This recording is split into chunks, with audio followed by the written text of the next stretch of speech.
देवी भागवतं स्कन्दं 12 अध्यायं 12। व्यास उवाच तदेव देवी सदनं मध्यभागे विराजते सहस्रस्तम्भसंयुक्ताश्चत्वारास्तेषु मण्डपाः शृङ्गारमण्डपश्चैको मुक्तिमण्डप एव च ज्ञानमण्डपसंज्ञस्तु तृतीयः परिकीर्तितः एकान्तमण्डपश्चैव चतुर्थः परकीर्तितः नानाविधानसंयुक्ता नानाधूपैस्तु धूपिताः कोटिसूर्यसमाकान्त्याभ्राजन्ते मण्डपाशुभाः तन्मण्डपानां परिधः काश्मीरवनिका स्मृताः मल्लिका कुन्दवनिका यत्र पुष्कलकाः स्थिताः असङ्ख्याता मृगमदैः पूरितास्तत्स्रवा नृप महापद्माडवी तद्वद्रत्नसोपाननिर्मिता सुधारसेन सम्पूर्णा गुञ्जन्मत्तमधुव्रता हंसकारण्डवाकीर्णा गन्धपूरितदिक्तटा वनिकानां सुगन्धैस्तु मणिद्वीपं सुवासितं शृङ्गारमण्डपे देव्यो गायन्ति विविधैश्वरैः सभासदो देववरा मध्ये श्रीजगदम्बिका मुक्तिमण्डपमध्ये तु मोचयत्यनिशं शिवा ज्ञानोपदेशं कुरुते तृतीये नृपमण्डपे चतुर्थमण्डपे चैव जगद्रक्षाविचिन्तनं मन्त्रिणी सहिता नित्यं करोति जगदम्बिका चिन्तामणिगृहे राजन् शक्तितत्त्वात्मकैः परैः सोपानैर्दशभिर्युक्तो मञ्चकोऽप्यधिराजते ब्रह्मा विष्णुश्च रुद्रश्च ईश्वरश्च सदाशिवः एते पञ्चखुरा प्रोक्ताः फलकस्तु सदाशिवः तस्योपरि महादेवी भुवनेशी विराजते या देवी निजलीलार्थं द्विधा भूता बभूवः सृष्ट्यादौ तु स एवायं तदर्थाङ्गो महेश्वरः कन्दर्पदर्पनाशोद्यत्कोटिकन्दर्पसुन्दरः पञ्चवक्त्रस्त्रिनेत्रश्च मणिभूषणभूषितः हरिणाभीतिपरशून् वरं च निजबाहुभिः दधानः षोडशाब्दोऽसौ देवः सर्वेश्वरो महान् कोटिसूर्यप्रदीकाशश्चन्द्रकोटिसुशीतलः शुद्धस्फटिकसङ्काशस्त्रिनेत्रशीतलद्युतिः वामाङ्गे सन्निषण्णास्य देवी श्रीभुवनेश्वरी नवरत्नगणाकीर्णकाञ्जीदामविराजिता तप्तकाञ्चनसन्नद्धवैदूर्याङ्गदभूषणा कनच्छ्रीचक्रताडङ्गविडङ्गवदनाम्बुजा ललाटकान्तिविभवविजितार्धसुधाकरा बिम्बकान्तितिरस्कारिरदनच्छदविराजिता लसत्कुङ्कुमकस्तूरी तिलकोद्भासितानना दिव्यचूडामणिस्वारचञ्चच्चन्द्रकसूर्यका उद्यत्कविसमत्स्वश्च नासाभरणभूसुरा चिन्ताकलम्बितस्वच्छमुक्ता गुच्छविराजिता पाडीरपङ्ककर्पूरकुङ्कुमालङ्कृतस्थनी विचित्रविविधा कल्पा कम्बुसङ्काशकन्धरा दाडिमी फलबीजाभ दन्तपङ्क्तिविराजिता अनर्घ्यरत्नखडितमुकुडाञ्चितमस्तका मत्ताळिमाला विलसदळकाढ्यमुखाम्बुजा कळङ्ककार्ष्यनिर्मुक्त शरश्चन्द्रनिभानना जाह्नवी सलिलावर्तशोभिनाभिविभूषिता माणिक्यशकलाबद्धमुद्रिकाङ्गुलिभूषिता पुण्डरीकदलाकार नयनत्रयसुन्दरी कल्पिताच्छ महाराग पद्मरागोज्ज्वलप्रभा रत्नकिङ्गिणिकायुक्तरत्नकङ्कणशोभिता मणिमुक्ता सरापारलसत्पदकसन्ततिः रत्नाङ्गुलिप्रवितदप्रभा जाललसत्करा कञ्चुकी गुम्फितापारनानारत्नतदिद्विधिः मल्लिका मोदिधम्मिल्लमल्लिकाळि सरावृता सुवृत्तनिबिडोत्तुङ्गकुचभारालसा शिवा वरपाशाङ्कुशाभिदिलसद्बाहु चतुष्टया सर्वशृङ्गारवेषाढ्या सुकुमाराङ्गवल्लरी सौन्दर्यधारा सर्वस्वा निर्व्याजकरुणामयी निजसल्लापमाधुर्य विनिर्भत्सितकच्छपी कोटिकोटिरवीन्दूनां कान्तिं या बिभ्रदीपरा नाना सखीभिर्दासीभिस्तथा देवाङ्गनादिभिः सर्वाभिर्देवताभिस्तु समन्तात् परिवेष्टिता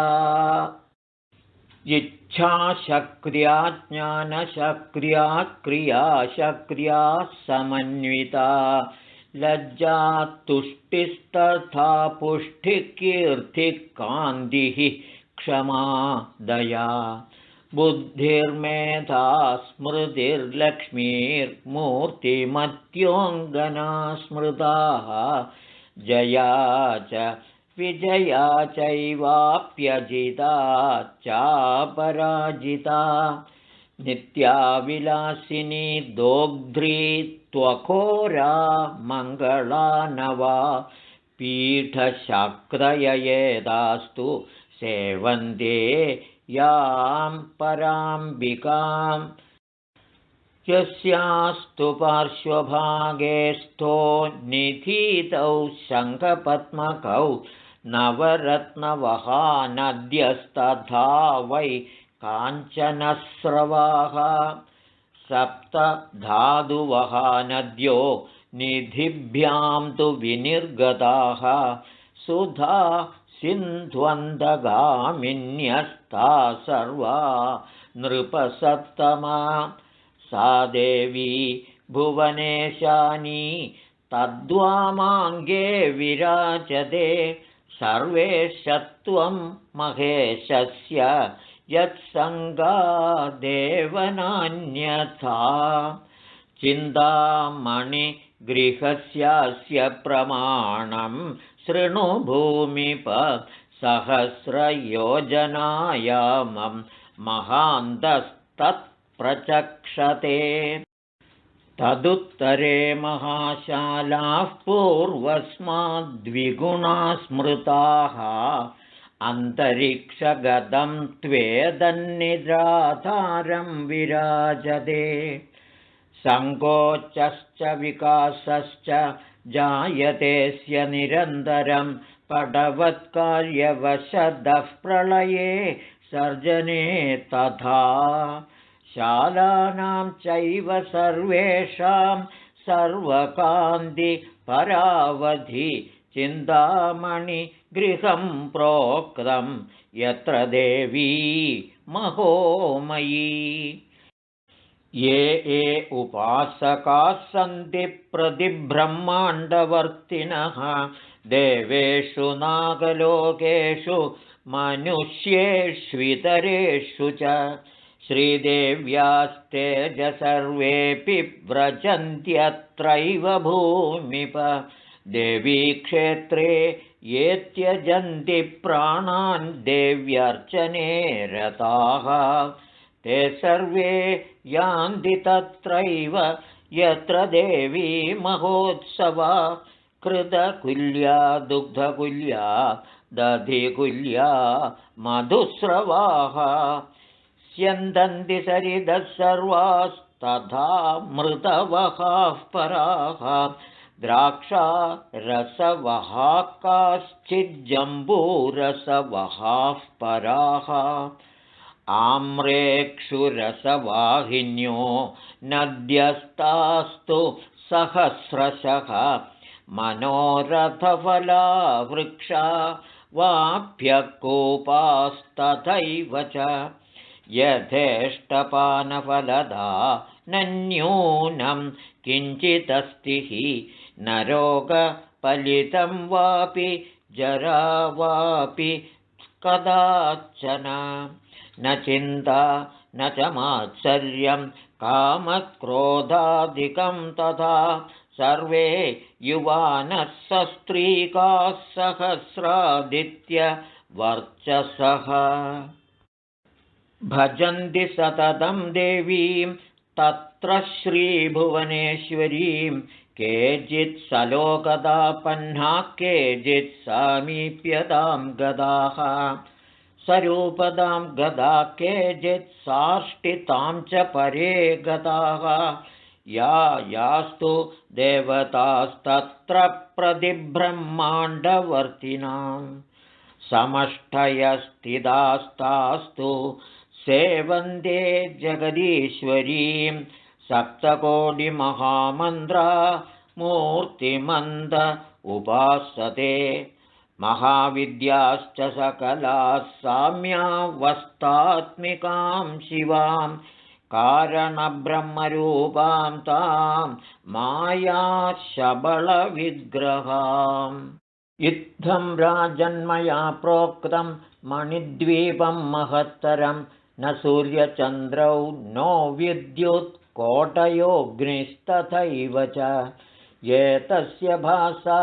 कोट्यंशेनापि ते समाः क्वचिद्विद्रुमसङ्गाशं क्वचिन्मरकतच्छवि विद्युद्भानुसमच्छायं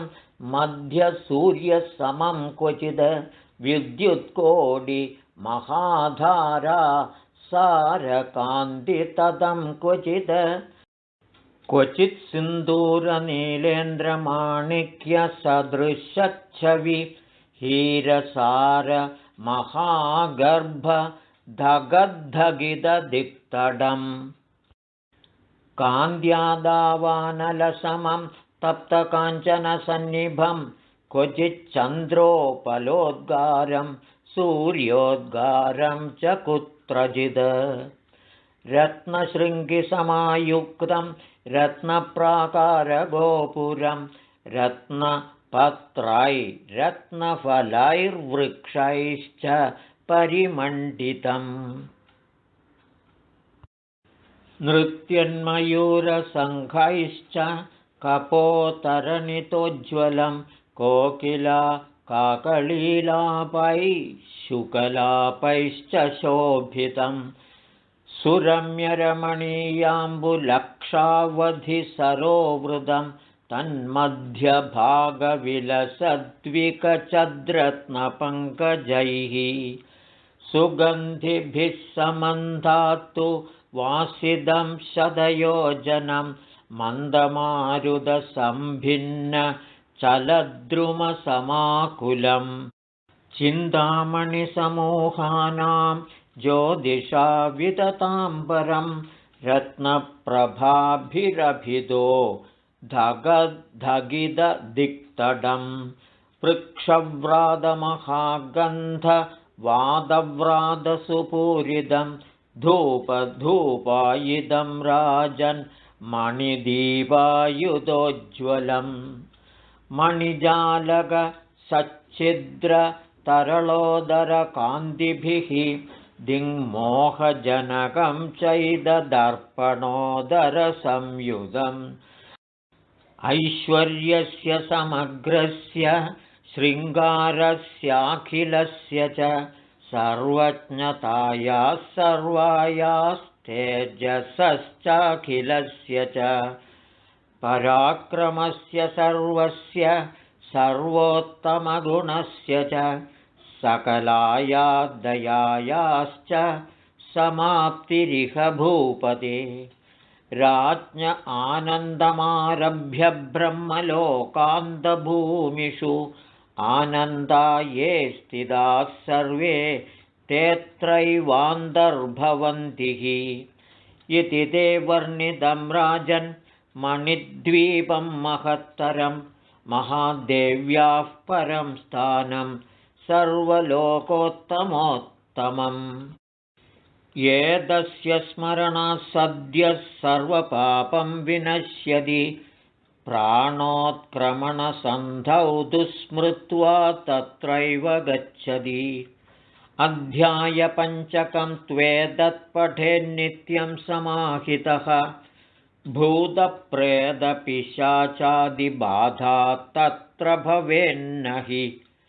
नवीनगृहनिर्माणे वास्तुयोगे तथैव च पठितव्यं प्रयत्नेन